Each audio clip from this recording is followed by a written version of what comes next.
ஓம் நமோ பகவதே வாசுதேவாய. ஓம் அஜ்ஞானதிமிராந்தஸ்ய ஞானாஞ்சனசலாகயா சாக்ஷோரோன்மீலிதமேன தஸ்மை ஸ்ரீ குருவே நமः. வாஞ்சா கல்பத்தர்பஸ்ய கிருபா சிந்துப்யேவ ச பதிதானாம் பாவனேப்யோ வைஷ்ணவேப்யோ நமோ நமः. வாசுதேவசுதம் தேவம் கம்சசானூரமர்தனம் தேவகி பரமானந்தம் கிருஷ்ணம் வந்தே ஜகத்குரும். காத்யாயினி மகாமாயே மகாயோகினி யதீஸ்வரி நந்தகோபசுதம் தேவி பதிந்தே குருதே நமக. ஓம் நமோ பகவதே வாசுதேவாய. ஓம் நமோ பகவதே வாசுதேவாய. ஓம் நமோ பகவதே வாசுதேவாய. ஜெய் குருதேவ். ஸ்ரீமத் வால்மீகி ராமாயணம் அயோத்தியா காண்டம் சர்க்கம் 5. வசிஷ்டர் ராமனிடத்திற்கு போனது. ராமனை வீட்டிற்கு அனுப்பிவிட்டு மறுநாள் நடக்க வேண்டிய அபிஷேகத்திற்காக தசரதர் புரோகிதரை நோக்கி, மகரிஷியே, சம்பத், ராஜ்யம் முதலியவை ராமனுக்கு கிடைக்கும்படி இன்று செய்ய வேண்டிய விரதம், உபவாசம் முதலியவைகளை அவன் தன் பத்னியுடன் தவறாமல் அனுஷ்டிக்க வேண்டும். அதற்காக தாங்கள் அவனுடைய அரண்மனைக்கு போய் ஏற்பாடு செய்ய பிரார்த்திக்கிறேன் என்றார்.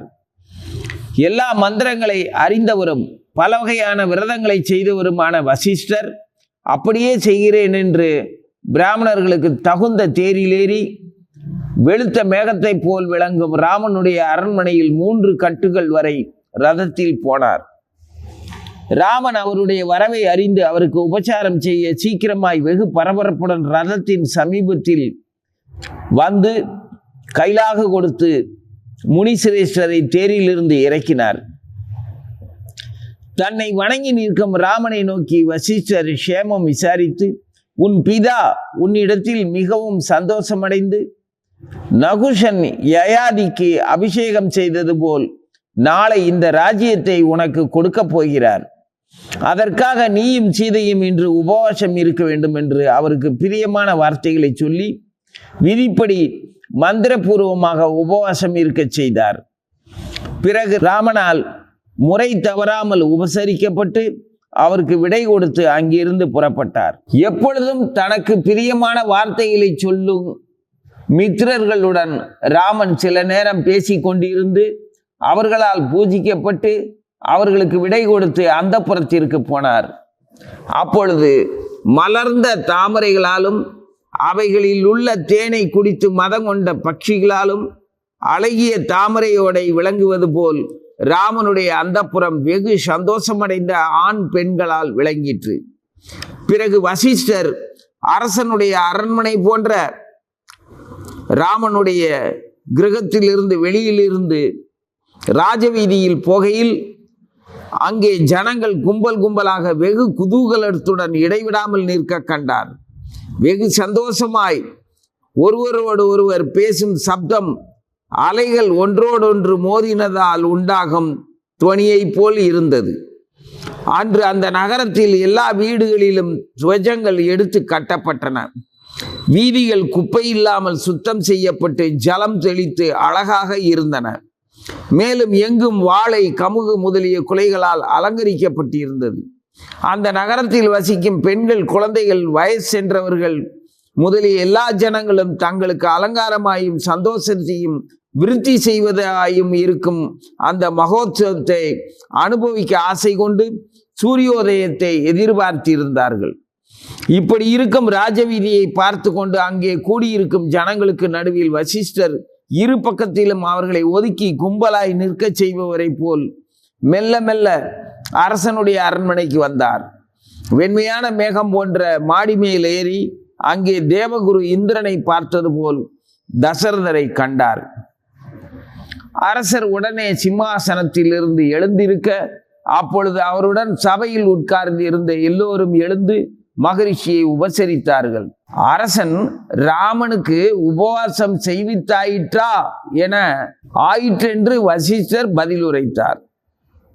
பிறகு அரசன் புரோகிதரிடத்தில் விடைபெற்று அங்குள்ளவர்களை விடை கொடுத்து அனுப்பிவிட்டு சிங்கம் தன் மலை குகைக்குள் புகுவது போல் அந்தப்புரத்தில் பிரவேசித்தார். அப்பொழுது வெகு அழகாக அலங்கரிக்கப்பட்ட பெண்களால் நிறைந்து மகேந்திரனுடைய கிரகத்தை போன்ற அந்த அரண்மனை, பல நட்சத்திரங்கள் நிறைந்த ஆகாசம் சந்திரனுடைய காந்தியால் விளங்குவது போல் தசரதனுடைய தேக காந்தியால் பிரகாசித்தது. ஸ்ரீராம் ஜெய ராம் ஜெய ஜெய ராம், ஸ்ரீராம் ஜெய ராம் ஜெய ஜெய ராம். மகாமுனி வால்மீகிக்கு அநேக கோடி நமஸ்காரங்களை மனப்பூர்வமாக செலுத்திக்குவோம். அடுத்து வசிஷ்டர் மகரிஷிக்கு ஆத்மார்த்தமான என்னுடைய மொத்த பிரார்த்தனைகளையும் மனப்பூர்வமாக செலுத்திக்கிறோம். அப்புறம் இந்த பூலோகத்தில் எனக்கு குருவாக வாய்த்த பக்தி பிரமோதிய பூரி கோஸ்வாமி மகாராஜ் அவர்கள் திருவடி மலர்களில் நமது சிந்தனைகள் எல்லாம் அப்படியே லயிக்கட்டும் அப்படின்னு மனப்பூர்வமாக ஸ்ரீ ராமனை பிரார்த்திக்கிறேன். ராமனுடைய நாமத்தினால ராமாயணத்தை சொல்கிறதுக்கோ ராமநாமத்தை சொல்கிறதுக்கோ நமக்கு குற்றமற்ற சொல்லையும் சிந்தனையும் வழங்கிறதுக்கு சுந்தர புருஷன், சொல்லின் செல்வன், அந்த சிரஞ்சீவி ஆஞ்சநேய சுவாமிக்கு அநேக நமஸ்காரங்களை பிரார்த்திப்போம். அவரை சாட்சியாக வச்சு அவருடைய துணையில் ராமாயணத்தை ஏதோ கிளியும் குயிலும் மயிலும் மானும் அதுக்கு பாஷையில் ஏதோ ராமநாமத்தை சொல்லி ராமனை நேசித்த மாதிரி மனித ஜந்துவாக இருக்கிற நாமளும் அதை மனப்பூர்வமாக பயபக்தியோட குற்றங்குறைகள் இருக்கும். அதுக்காக நான் ராமாயணத்தை சொல்ல வெக்கப்படவோ சங்கோச்சப்படவோ இல்லாமல் தைரியமாக சொல்கிறதுக்கு ஜீவர்கள் மேலே வைத்திருக்கிற ராமனுடைய பிரீத்தியே காரணம். அதுக்கு எல்லா ஆச்சாரியர்களும் நமக்கு தைரியத்தையும் அந்த உற்சாகத்தையும் வழங்குவதாக இருக்கட்டும். ராமாயணத்தை கேட்குறதோ நினைக்கிறதோ பேசுகிறதோ இவ்வளவு உன்னதமான அதி அற்புதமான அந்த காவியத்தை, அந்த வேத இலக்கியத்தை, இதிகாசத்தை எந்த மொழியில் இருந்தாலும் சரி அது இந்த மொழிக்கு சொந்தம்னு இல்லாமல் பிராணிகள் உயிருள்ள அத்தனை ஜீவர்களுக்கும் சொந்தமானதாக அந்த கடவுள் எப்படி இருக்கிறாரோ அதே மாதிரி அவருடைய விருப்பப்படி வந்து லீலை பண்ண அந்த வாழ்க்கை சரிதமும் அவ்வளவு சிநேகமாகவும் மக்களுக்கு உரியதாகவும் உரிமை பாராட்டத்தக்கதாகவும் இருக்குது எல்லா பிராணிகளுக்குமே. இந்த உண்மை எப்படி நம்மளால நம்ப முடியுது அப்படின்னா, எந்த ஒரு விவரமும் தெரியாம ராமாயணம் அப்படின்னாலே ராவணனை வதம் பண்ணதும், ராவணன் தாயார் மகாலட்சுமி சீதையை அபகரிச்சுட்டு போனதும், ஆஞ்சநேயர் அவருடைய பராக்கிரமத்தினால வானவீதியா இலங்கைக்கு போனதும், இலங்கை அழித்ததும், இந்த மாதிரியான கதைகள் சம்பவங்களும் இதை பற்றிய விவரங்களும் தெரியாத எந்த ஒரு மனிதனும் இருக்கவே முடியாது. இல்லை, எல்லாருக்குமே தெரியும். அவங்க பக்தர்களா, உயர்ந்தவர்களா, அல்லது இழிவான செயலை செஞ்சு தன்னை விலங்க போல வாழ வச்சுக்கிற மனிதர்களா அப்படிங்கிற தகுதியெல்லாம் கிடையாது. எல்லா தகுதி உள்ள எல்லாருமே இந்த கதையை ரொம்ப சுலபமா வாய்க்கு வந்தபடி பேசிடுவாங்க. அந்த அளவுக்கு இந்த பகவான் ராமனுடைய சரிதம் ராமாயணம் எல்லோருக்கும் தன்னை கொடுத்துருது. அவன் தன்னை எப்படி நடத்திக்கிட்டாலும் சரி, தன்னை அந்த ராமசரிதம் தன்னுடைய அனுக்கிரகத்தினால எந்த ஒரு ஜீவனுக்கும் அவன் வாயில, அவன் சிந்தனையில, அவனுடைய கோபத்துல, அவனுடைய இலக்காரத்துல, அவனுடைய அதிகாரத்துல சுலபமா வந்து வாய்ச்சிருது. இதுவே பாரபட்சமற்ற பகவானுடைய கருணைக்கு ஒரு பரம சாட்சியா இருக்கக்கூடிய விஷயம். இது பகவானுடைய பராக்கிரமம், வீண் போகாத பராக்கிரமம் அப்படிங்கிறதுல இது உறுதியா தெரியுது நமக்கு. அவருடைய பராக்கிரமம் வீண் போகாதல அப்படிங்கிறதுக்கு சாட்சியே இந்த நிகழ்ச்சி தான். இப்போ ராமாயணத்து மேல நமக்காவது அன்பு வந்திருக்குதா கேட்கறதுக்கோ சொல்றதுக்கோ நினைக்கிறதுக்கோ? அன்பு வந்திருக்கணும். அன்பு வந்திருந்ததுன்னா ஹே ராமா அப்படின்னு சொல்றதுலயே நம்ம பிராணன் ஆனந்தத்திலேயோ அல்லது ஆனந்தத்தையும் மிஞ்சின ஒரு தாபத்துல, ராமன் மேல இருக்கிற பாசத்துல உள்ளமும் உடலும் பொங்கி பூரிச்சு புலகாகிதம் அடைஞ்சு அடுத்த வரியை வாசிக்கவோ சொல்லவோ முடியாதபடி ஒரு திணறல் இருக்கணும். அப்படி இருந்ததுன்னா கேட்கும்போது அல்லது நினைக்கும் போது அல்லது சொல்லும்போது இந்த உணர்வு நமக்கு வந்திருந்ததுன்னா நமக்கும் ராமாயணத்துக்கு மேல கொஞ்சமாவது பாசம் வந்திருக்கு, மரியாதை வந்திருக்குது, அன்பு வந்திருக்குதுன்னு நம்பலாம். அப்படிலாம் வரல. நமக்கு வந்திருந்தாலும் கேட்கிறவங்களுக்கு, உங்களுக்கு கிடைச்சிருந்தாலும் அது வாசிக்கிற எனக்கும் பாக்கியதை இருக்குது. அந்த அந்த புண்ணியத்துல பாத்தியதை இருக்கு. கேட்கிற உங்களுக்கு புண்ணியம் இருக்கும்போது உங்களுடைய புண்ணியத்துல எனக்கும் பங்கு இருக்கு. நீங்க பார்த்து எனக்கு அந்த புண்ணியத்தை கொஞ்சம் வழங்கலாம் வாசிக்கிறதுனால. ஏன் இந்த சர்க்கத்துல இவ்வளவு விஷயம் இருக்குது, இவ்வளவு உணர்ச்சிகள் பொங்குது அப்படின்னா, வசிஷ்டரை தசரத சக்கரவர்த்தி ராமனுக்கு நீங்க போய் தன்னுடைய பிள்ளை, செல்ல பிள்ளை ராஜ்யத்தை அவன்கிட்ட ஒப்படைக்க போறோங்கிற மகிழ்ச்சியை விட வசிஷ்டர் மேல இருக்கக்கூடிய மரியாதை தசரதருக்கு ரொம்ப அதிகம். அவரு ராஜகுரு, தேவகுரு.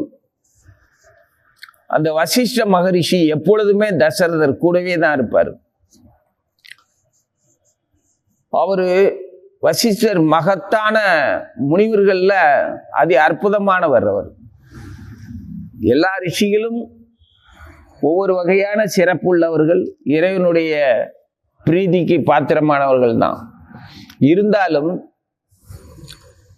ராஜ்ய பரிபாலனம் பண்ற தசரதர்கிட்ட, அவருடைய மக்கள் கிட்ட, அவர் வாழ்ந்துகிட்டு இருக்கிற வாழ்க்கை மீது இந்த தேசத்தில அந்த தசரத சக்கரவர்த்தி என்னென்ன செயல்களால மக்களை பராமரிக்கிறாரோ, எப்படி அவங்களுடைய கலாச்சாரத்துக்கும் பண்புக்கும் வாழ்க்கைக்கும் எதிராக இருக்கக்கூடிய வேற்று நாட்டு எதிரிகளா, நாகரிகமற்றவர்களோ அல்லது எதிரான ஒழுக்கக்கேடான விஷயத்தை தங்களுடைய பண்பாவே நாகரிகமாவே வச்சு வாழ்றவங்களையோ தன் மக்களை துன்புறுத்துற அளவுக்கு விடாம ராஜ்ய பரிபாலனம் பண்ற தசரதர்கிட்ட வசிஷ்டருக்கு ரொம்ப பிரியம்.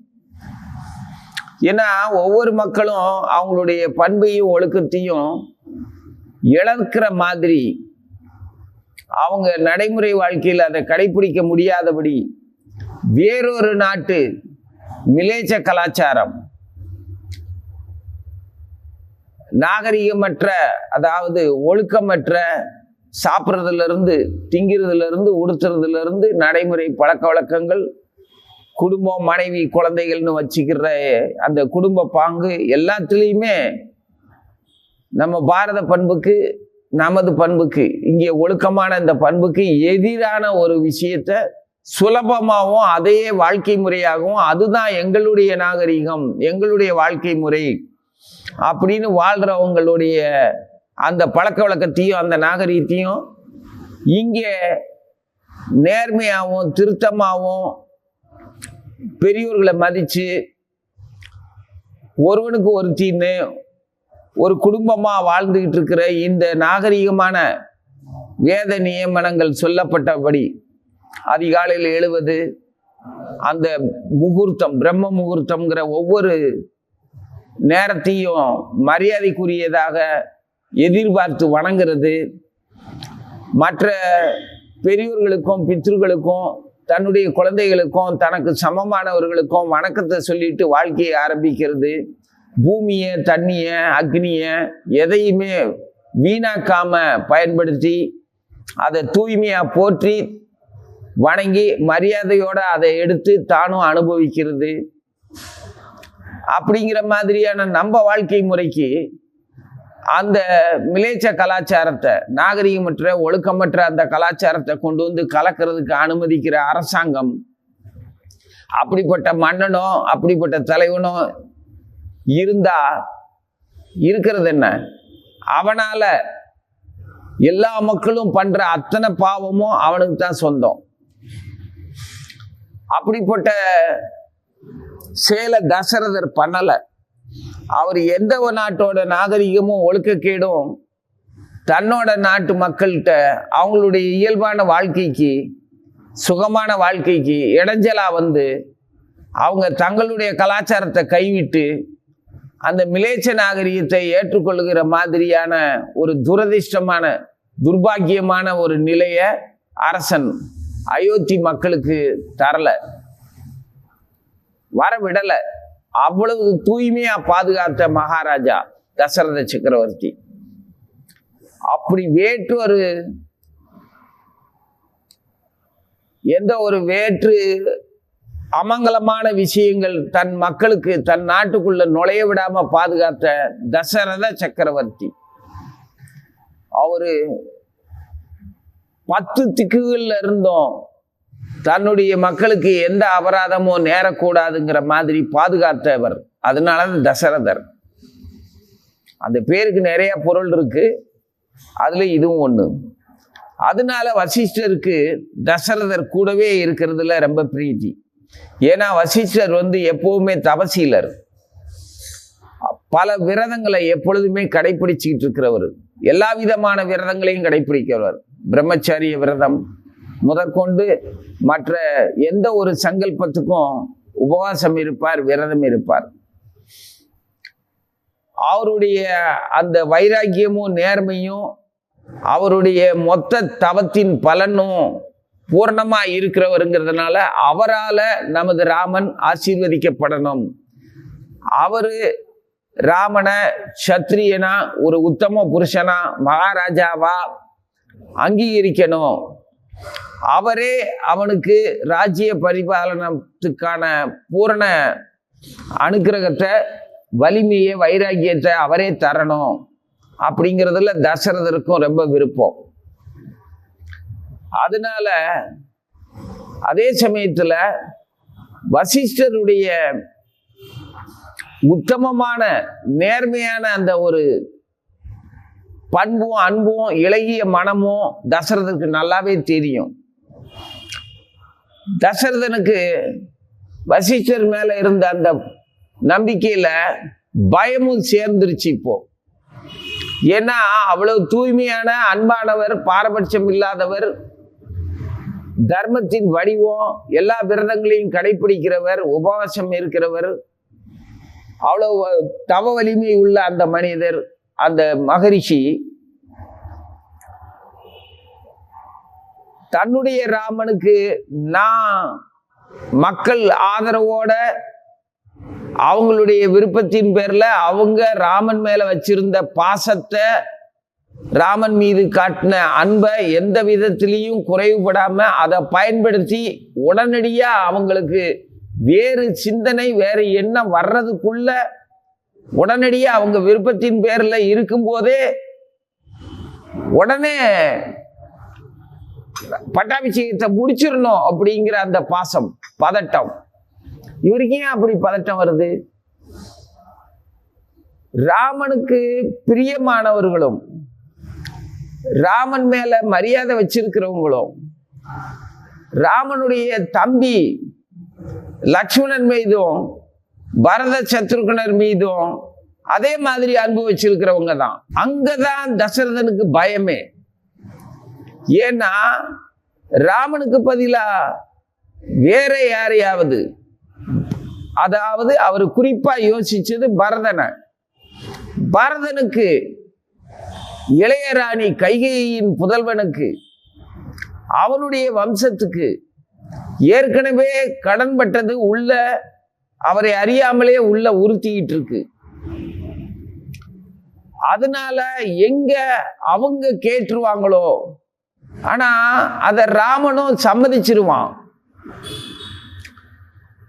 தாராளமா கொடுக்கட்டும்னு. ஏன்னா ராமனை பற்றி நல்லாவே தெரியும் தசரதனுக்கும். அவன் அது எப்படி எனக்குத்தானே அப்படின்னு கேட்கிறவன் கிடையாது ராமன். அதனால தசரதற்கு பயம். அப்படியாவது ராமன் அப்பா நேர்மையான முறைப்படி மூத்தவனுக்கு ராஜ்யம்ங்கிறது பாரம்பரியமா இருக்கிறது, அதனால எனக்கு தான் வேணும், நான் தம்பிகளை நல்லா பார்த்துக்கிறேன்னு ராமன் சொல்லக்கூடியவனா இருந்தா தசரதுக்கு இந்த பயம் வந்திருக்காது. ராமன் அப்படி ஆளு கிடையாது, அவன் சொல்ல மாட்டான். அவனும் சம்மதிப்பான், பரதனுக்கே கொடுத்துருங்கன்னு. மக்களும் ராமனா இருந்தா ராமன் எங்க சொந்தமாவே எங்க கூடயே இருக்கட்டும், ஆட்சியில யார் இருந்தா பரதன் இருந்தாலும் ராமன் சொன்னபடிதானே பரதனும் கேட்பான் அப்படின்னு மக்களும் சம்மதிச்சிருவாங்க. அதுவும் தசரதனுக்கு நல்லாவே தெரியும். அதே சமயத்துல இந்த நிகழ்ச்சியை நடத்திட்டு இருக்கிற மகரிஷி எல்லோருக்கிட்டையும் பிரியமானவர், உத்தமமானவர். அவர் கூட ராமனுக்கு பட்டாபிஷேகங்கிறதுல அவருக்கு எந்த ஆட்சேபனையும் கிடையாது. ராமன் மேல பிரீதியும் பாசமும் அதிகமா வச்சிருக்கிறவரு, தன்னை போலவே அவரும் பாசம் உள்ளவர் தான் ராமன் கிட்ட மகரிஷி வசிஷ்டரும். அதுவும் தசரதனுக்கு தெரியும். ஆனா தனக்கு ராமன் கிட்ட பிரத்யோகமான ஒரு வாஞ்சை, புத்திர வாத்சல்யம் பெருகி இருக்கிறது மட்டும் தசரதனுக்கே ஒரு உறுத்தலா குற்றமா படுது. அது குற்றம் இல்லை, அவனுடைய ஆசை அந்த பாசம் பதட்டத்தையும் பயத்தையும், அது ஒரு வகையான உணர்வு. அந்த வாஞ்சை, அந்த புத்திர வாத்சல்யம் அப்படிங்கிறது அவனுக்கு அந்த ரசபாவம் பெருகி ராமனுக்காக எதையும் யாரையும் விலக்கி விட, தன் உயிரையே விட கூட அவனுக்கு அந்த அளவுக்கு பாசம் வருது, வாத்சல்யம். இந்த உறுத்தல் தசரதனுக்கு நல்லாவே தெரியுது. அதுதான் வசிஷ்டரால் ஏற்றுக்கொள்ள முடியாததாக இருக்குமோ தன்னுடைய புத்திர வாஞ்சை. ஆனாலும் வசிஷ்டர் ராமன் மீது இருக்கிற பிரீதியினாலதான் இதெல்லாம் செய்கிறாரே தவிர நம்ம விருப்பப்படி கிடையாது. மக்களும் ராமனுக்கு பட்டாபிஷேகங்கிறதுல ராமன் மேல இருக்கிற பிரீதியினாலதான் சொல்றாங்களே தவிர என்னுடைய விருப்பத்தின்படி கிடையாது அப்படின்னு தசரதனுக்கு பயம். சரி, இவங்க எல்லாரும் நம்ம விருப்பப்படியே அவங்களும் விரும்பி இருக்கிற சமயத்திலேயே இது துரிதமா நடந்து முடிஞ்சிருச்சுன்னா நமக்கு ஒரு நிம்மதியா இருக்குங்கிற அந்த ஒரு ஆத்திரம் அவருக்கு. அதனாலதான் அவசர அவசரமா திரும்ப மறுபடி ராமனை அழைச்சி முதல்ல சொல்லி அனுப்பினதுக்கு அப்புறம் திரும்ப சுதந்திரரை அனுப்பி அவனை வரவழைச்சு, குழந்தை நாளைக்கே காலையிலேயே பட்டாபிஷேகத்துக்கு நீ தயாராயிரணும், இப்பவே உடனடியா நீ உபவாசத்தை அதுக்கான விரதத்தை ஆரம்பிச்சிரு அப்படின்னு நியமனத்தை சொல்லி அனுப்பிட்டு உடனே வசிஷ்டரையும் அனுப்பி, சுவாமி தயவு செய்து நீங்க போய் அவனுக்கு எல்லாத்தையும் செஞ்சு வச்சிருங்க, ஆசீர்வதிச்சு அந்த உபவாசத்தை ஆரம்பிச்சு வச்சிருங்க அப்படின்னு சொல்லி அனுப்பி வைக்கிறார். வசிஷ்டர் மறு பேச்சு இல்லாம அப்படியே ஆகட்டும் அப்படின்ட்டு போறாரு. அவருக்கு நல்லாவே தெரியுது தசரதன் அவசரப்படுறான், பரதன் எங்கேயோ இருக்கிறான். இங்கே ராஜ்யத்தினுடைய நிலைமை என்னன்னா, ராமன் மேல பிரியமா இருக்கிறதுனால மக்கள் சந்தோஷமா இருக்காங்க. அதே சமயத்துல பரதனுக்கு தெரியாம, பரதனுக்காக மற்ற பரதனும் சத்ருகனும் வேறொரு ஊர்ல இருக்காங்க. அவங்களுக்கு இன்னும் தெரிவிக்கல, அவங்க இன்னும் வரல, அவங்களால எதுவும் ஆகுமோ அப்படிங்கிற கவனம் எல்லாம் எந்த மக்களுக்குமே கிடையாது. அரண்மனையில எல்லாரும் நல்லா தான் இருக்காங்கன்னா, அரண்மனை ராஜாங்க காரியத்துல மட்டும் மக்களுக்கு கவனம் இருக்குதே தவிர ராஜாங்கத்தினுடைய குடும்ப காரியங்கள்ல மக்களுக்கு ஒன்றும் தெரியவே இல்லை. அவங்க எல்லாருமே சந்தோஷமா இருக்காங்க. அதே போல அவங்க வேறுபாடு எதையும் பார்க்கல. வசிஷ்டர் போகும்போதும் ராமனுடைய அரண்மனைக்கு போகும்போதும் இந்த வால்மீகி வர்ணிக்கிறார், வெண்மேக கூட்டங்களை போல் இருக்கக்கூடிய ராமனுடைய அரண்மனை, ராமனுடைய இல்லம் அப்படின்னு வர்ணிக்கிறார். அப்போ வெண்மேகங்கள் எப்படி இருக்கும்? அழகா இருக்கும். ஆனா எப்ப வேணாலும் வடிவம் மாறும். அதே சமயத்துல திரும்பி வரும்போது எப்படி தேவகுரு பிரகஸ்பதி இந்திரனை சந்திக்க போகும்போது எப்படி இருந்ததோ அதே மாதிரி வசிஷ்டர் தசரதனை சந்திக்கும் போது அந்த சபை அப்படி விளங்குச்சுன்னு வர்ணிக்கிறார். இது எவ்வளவு அற்புதமான விஷயம். தேவகுரு இந்திரனை சந்திக்க போகும்போது அதற்கு நிகராக பூலோகத்துல தசரத சக்கரவர்த்தியை வசிஷ்டர் சந்திக்க போகிறார். எப்போ? ராமனுக்கு உபவாசம் இருக்கிறதுக்கான மறுநாள் காலையில பட்டாபிஷேகம் நடத்துறதுக்கான அபிஷேகத்திற்கு அவன் தயார் பண்றதுக்கான மந்திர உபதேசம் எல்லாம் பண்ணிட்டு அவனுக்கு உபவாசத்துக்கான எல்லா வசதிகளையும் அதுக்கான முறைகளையும் சொல்லி கொடுத்துட்டு ஆசீர்வதிச்சுட்டு அதற்கு வேண்டிய பொருள்களையும் வழங்கிட்டு வர்றாரு. தசரதன் அனுப்பி அதை செஞ்சுட்டு திரும்பி வர்றாரு. வரும்போது மக்களை எல்லாம் பார்க்கிறாரு. மக்கள் அங்க ஊரே குதூகலமா கோலாகலமா இருக்குது. அங்கங்க மக்கள் கூடி கூடி பேசிட்டு இருக்காங்க.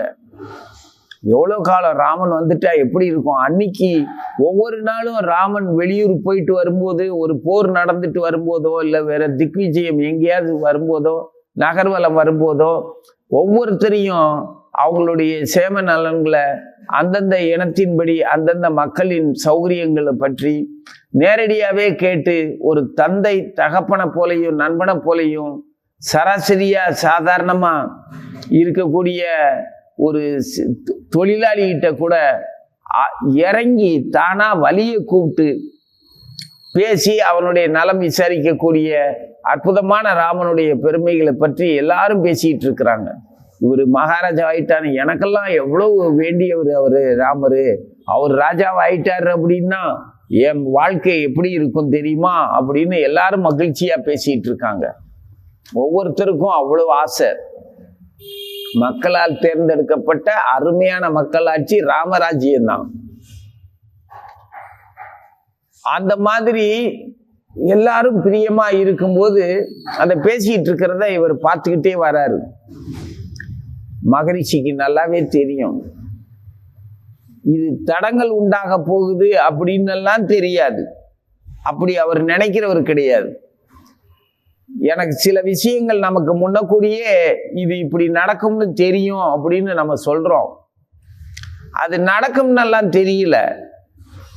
அப்படியெல்லாம் நடக்க இப்போ ஒரு சம்பவம், ஒரு வேலைக்கு போறோம், ஒரு பள்ளிக்கூடத்துக்கு போறீங்க, நீங்க எங்கேயாவது போகும்போது சில சந்தர்ப்பங்கள்ல நம்மளுடைய மனசுக்கு இது இப்படி இது சரி, இது சிக்கல் தொந்தரவா இருக்கும் அப்படின்னு ஏதோ ஒரு அவசரம் அப்படின்னு தெரியுது அப்படின்னு நம்ம நினைக்கிறோம். முன்னாடியே நான் இதை யோசிச்சேன், எனக்கு இப்படி நடக்கும்னு தெரியும் அப்படின்னு சிலர் வீடுகளில் பெரியவங்களோ அப்பாவோ அண்ணனோ மாமாவோ நீங்களோ கூட யாராவது ஒருத்தர் யோசிக்கிறது பழக்கம். அப்படி யோசிச்சு இது இப்படி நடக்கும் தெரியும் அப்படின்னு. அதனுடைய உண்மைத்தன்மை என்னன்னா, அப்படிலாம் நடக்குங்கிறதெல்லாம் நமக்கு முன் யோசனையா தெரியல. நமக்கு அந்த அளவுக்கெல்லாம் ஞானமோ திருஷ்டியோ கிடையாது. ஆனா புலன்வசப்பட்ட மனசுல கிளி பிடிக்குது, பயம் வருது, ஆசை வருது, அது எப்படி எல்லாமோ நினைக்க வைக்குது.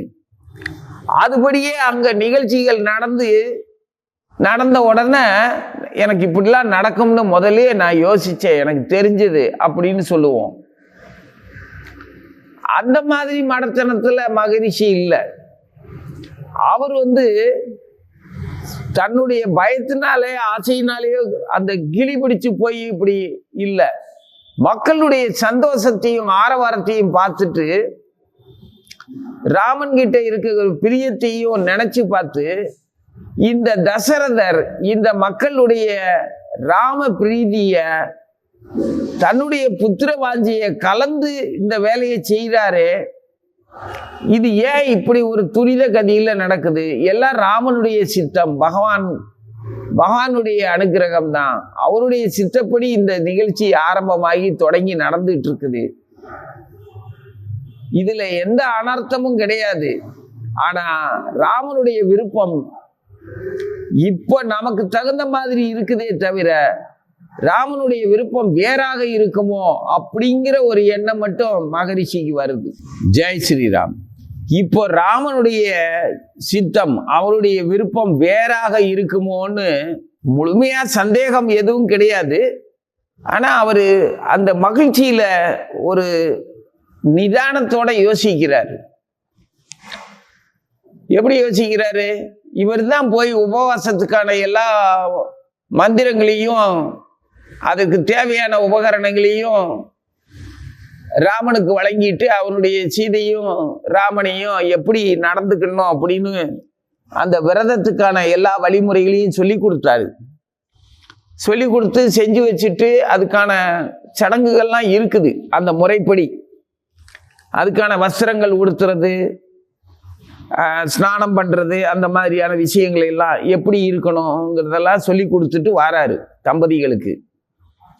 அப்போ ராமன் அமைதியாகவும் புன்னகையோடையும் ரொம்ப விருப்பத்தோடையும் மகரிஷி கிட்ட அவன் நடந்துகிட்ட விதத்துல மகரிஷிக்கு ஏதாவது தெரியுமோ அப்படின்னு உள்ளார்ந்த ஒரு அர்த்தம், அவதார நோக்கத்தினுடைய ரகசியம் மகரிஷிக்கு தெரிஞ்சிருக்கலாம். இல்ல தெரியாத மாதிரி அவரு நம்ம கிட்ட நடந்துட்டு இருக்கலாம். மொத்த நிகழ்ச்சியும் ராஜ்யத்தையும் இவர் தான் நாளைக்கு பாதுகாக்க போறார். இதே வசிஷ்டர் தான். ராம பட்டாபிஷேகம் கிடையாது, பரதர் பட்டாபிஷேகம் கிடையாது. அதுக்கான காலமும் நேரமும் இப்ப கிடையாது. எப்ப நடக்க போகுதோ அது வரைக்கும் இந்த மகரிஷி தான் இந்த நாட்டை பார்க்க போறார் அப்படிங்கிற மாதிரி பார்வையிலேயே ராமன் பார்க்கிறான் மகரிஷிய. வசிஷ்டரும் ராமனுடைய உள்ளார்ந்த அர்த்தம் தன் மீது பொறுப்பை சுமத்துற மாதிரி இருக்குதே தவிர, ஆனா நிகழ்ச்சிகள்ல என்ன நடக்கும் அப்படிங்கிறதெல்லாம் அவருக்கு தெரியல. அவர் அதை பத்தி யோசிக்கல. இவனுடைய பார்வையும் செயலும் விரதத்துல பூரணமா இருந்தாலும் கூட உள்நோக்கம் என்னவோ நம்மளை பார்க்குற விதத்துல இந்த ராஜ்ய பட்டாபிஷேகம் நீர் தான் பண்ணிக்கணும், உம கையில தான் இருக்குது.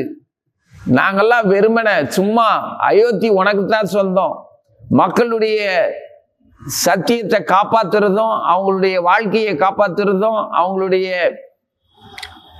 தர்மத்தின்படி அவங்க வாழ்வை வழி நடத்துறதுக்கான வழியும் காப்பாற்றக்கூடிய மொத்த ஆற்றலுக்கும் நீங்க தான் பொறுப்பு அப்படிங்கிற மாதிரியே பார்க்கிறான். இது மகரிஷிக்கு நல்லா விளங்குது. ஆனா என்ன நடக்க போகுதுன்னு அவருக்கு தெரியல. எல்லாம் மகாவிஷ்ணுவனுடைய பூரண அனுக்கிரகம். புரியுதா? அந்த ஒரு தெளிவான இதுல தன்னுடைய குருவும் சீடனும் ஒருத்தரை ஒருத்தர் புரிஞ்சிக்கிற விஷயம். அப்படி குருவும் வெளிப்படையா எதுவுமே சொல்லல. சீடனும் வெளிப்படையா எதுவும் சொல்லல.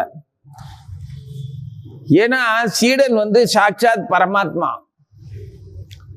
அந்த பரமபுருஷ பகவான் சீடனா இருக்கிறார். குருவா இருக்கிறவர் பகவானுடைய பூரண பக்தர், அவர் இங்கே குருவா இருக்கிறார். அப்போ இதே குரு சிஷ்ய தத்துவம் இப்பவும் நம்ம குரு கிட்ட அப்படி இருந்தோம்னா, குரு நம்ம மேல அவ்வளவு பிரியத்தோடையும் தன்னுடைய பகவானுடைய அம்சமாவே பார்க்கிற மாதிரியா ஒரு சீடன் இருந்தான்னா அந்த குரு எவ்வளவு பேரானந்தப்படுவார். அதே மாதிரி ஒரு சீடன் தன்னுடைய குரு தன்னை ஆசீர்வதிச்சு நம்மளை பிள்ளைய போல பராமரிக்கிற தன்னுடைய குரு என்னைய அவருடைய வணக்கத்துக்குரிய தெய்வமாவே என்ன பார்க்கிறார் அப்படின்னு ஒரு சீடனுக்கு தெரிஞ்சதுன்னா அவனுடைய நடத்தையும் அவனுடைய வாழ்க்கையும் அவனுடைய சொல்லும் செயலும் எப்படி இருக்கும்? அதுதான் குரு தத்துவம். குரு சீடன் யாரும் உயர்ந்தவர்கள் தாழ்ந்தவர்கள் அந்த மாதிரி எண்ணமே கிடையாது. இப்படி ஒரு உறவு குருவுக்கும் சீடனுக்கும் இருந்தா தான் அவங்க ரெண்டு பேருடைய சங்கல்பமும், அதாவது அந்த வித்யையும் தர்மம் தலை தோங்கும், தர்மம் தலை நிமிர்ந்து நிற்கும். அப்படிப்பட்ட குருவும் சீடர்களுமா இப்ப இருக்கிறாங்க இவங்க. இந்த உறவு புத்திர வாஞ்சையில பந்த பாசத்துல சிக்கி இருக்கிற தசரதனுக்கு என்னதான் தெய்வீகமான உணர்வுகள் இருந்தாலும், தெய்வீகமான தன்மையும் வாழ்க்கை முறையும் அவன்கிட்ட இருந்திருந்தாலும், இந்த புத்திர வாஞ்சையினால அவனுடைய அன்புல கொஞ்சம் குறைபாடு.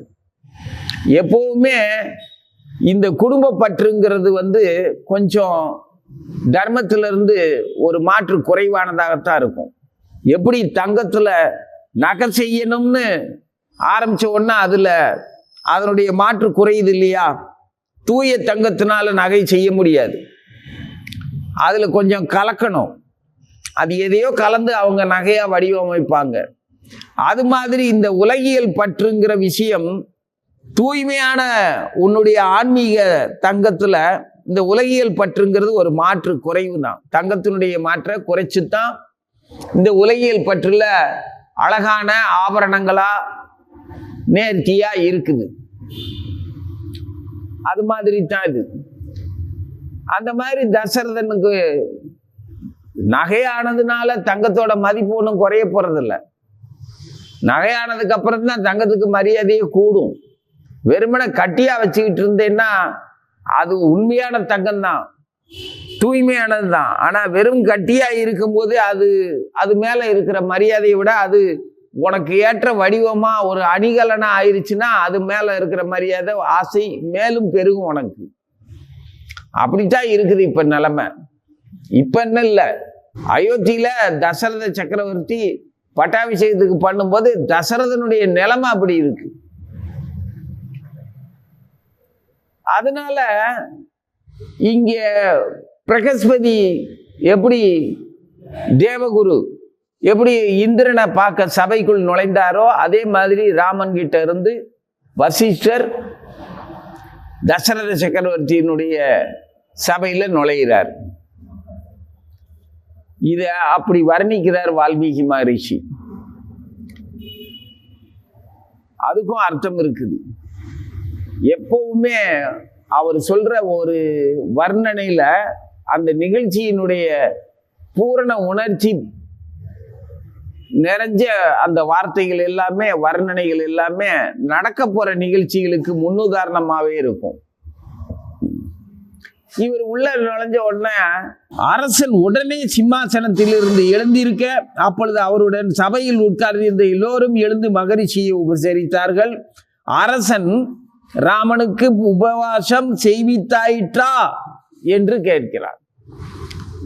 மகரிஷி உள்ள நுழைஞ்ச உடனே தசரத சக்கரவர்த்தி எழுந்துச்சு, சுவாமி ராமனுக்கு உபவாசம் பண்ணிட்டீங்களா அப்படின்னு, செய்வித்தாயிற்றா அப்படின்னு ஆசையா கேட்கிறாரு.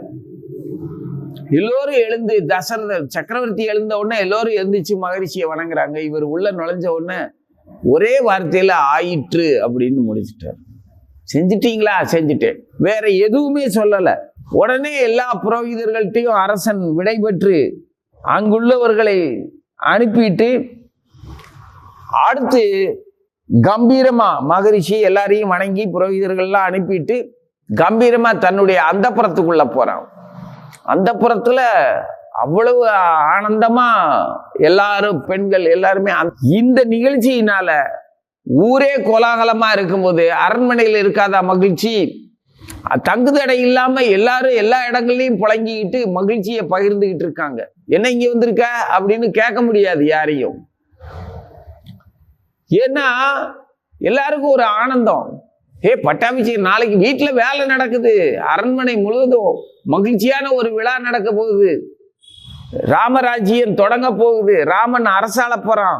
நம்ம ராமன் நம்ம கண்ணுக்கு முன்னால தெரிஞ்சு வளர்ந்த புள்ள, மகாராஜா உத்தரவு கொடுத்துட்டாரு, அவரைத்தான் உட்கார வைக்க போறாங்க ராஜாவா அப்படின்னு தெரிஞ்ச உடனே எல்லா மக்களுமே ஆனந்தத்துல விளையாடும் போது வீட்டுல உள்ள வேலைக்காரங்களுக்கு எல்லாம் மகிழ்ச்சி இருக்காதா? எல்லா பணியாளர்களும், சாதாரண பணியாளர்ல இருந்து உயர் அதிகாரிகள்ல இருந்து அரண்மனை சுத்திகரிப்பு தொழிலாளர்கள் இருந்து அத்தனை பேருமே எல்லா இடத்துலயும் புழங்கிட்டு இருக்காங்க உல்லாசமா. ஏதோ ஒரு காரியம் அவங்களுக்கு இருக்கு. சாதாரணமா அது அரண்மனையை தூண்கள்ல இருந்து தரையில இருந்து திரைச்சீலைகள் ஜன்னல்கள் எல்லாத்தையும் மாற்றி அமைக்க, அதை சுத்தம் பண்ண, அழகுபடுத்த எப்பொழுதுமே அழகா தான் இருக்கும். தினசரி செய்யற வேலை தான். ஆனா இன்னைக்கு ஒருவரோட ஒருவர் ரொம்ப பிரியத்தோடையும் விருப்பத்தோடையும் எல்லா இடத்துலையும் புழங்கி செஞ்சிட்டு இருக்காங்க. அதனுடைய அழகே தனி. அப்படி அந்த கோலாகலத்துல இருக்கிறது தெரிஞ்சு அரண்மனைக்குள்ள அந்தப்புறத்துக்குள்ள தசரத சக்கரவர்த்தி பிரவேசிக்கிறார். அப்பொழுது வெகு அழகாக அலங்கரிக்கப்பட்ட பெண்களால் நிறைந்து மகேந்திரனுடைய கிரகத்தை போன்ற அந்த அரண்மனை பல நட்சத்திரங்கள் நிறைந்த ஆகாசம் சந்திரனுடைய காந்தியால் விளங்குவது போல் தசரதர் தேக காந்தியால் பிரகாசித்தது. இவரும் நட்சத்திரங்கள் நிறைஞ்ச வானத்துல எப்படி நிலவு வருதோ, நிலவு வந்தா எவ்வளவு அழகா இருக்குமோ, அது மாதிரி அங்க இருக்கிற மக்கள் எல்லாரும் அந்த புறத்துல புழங்கிட்டு இருக்கிற அந்த நேரத்துல இவர் உள்ள நுழைந்து நிலவு உதயமான மாதிரி இருக்குது அப்படின்னு வால்மீகி வர்ணிச்சு இதை இன்பத்தை கொடுக்கிறார். ராம பட்டாபிஷேகம் நடக்க போறதுக்கு அந்த அரண்மனையில எந்த மாதிரியான மகிழ்ச்சி நிறைஞ்சிருக்குது அப்படிங்கிறத அழகோட நிறுத்துறார். இன்னும் பொழுது விடிஞ்சதுக்கு அப்புறம் தெரியும். ஜெய் ஸ்ரீராம். ஓம் நமோ பகவதே வாசுதேவாய.